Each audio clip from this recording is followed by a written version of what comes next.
Jemaah Menteri pada hari ini juga telah membincangkan undang-undang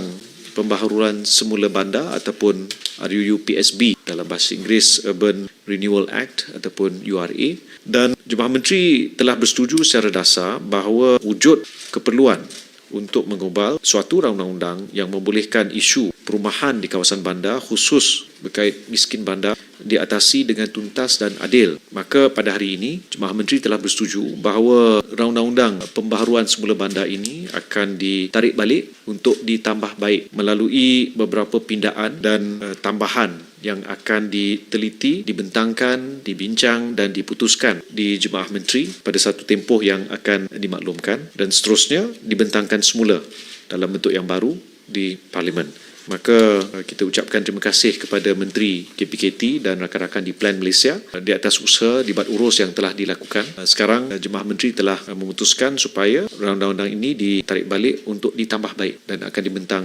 kemudian.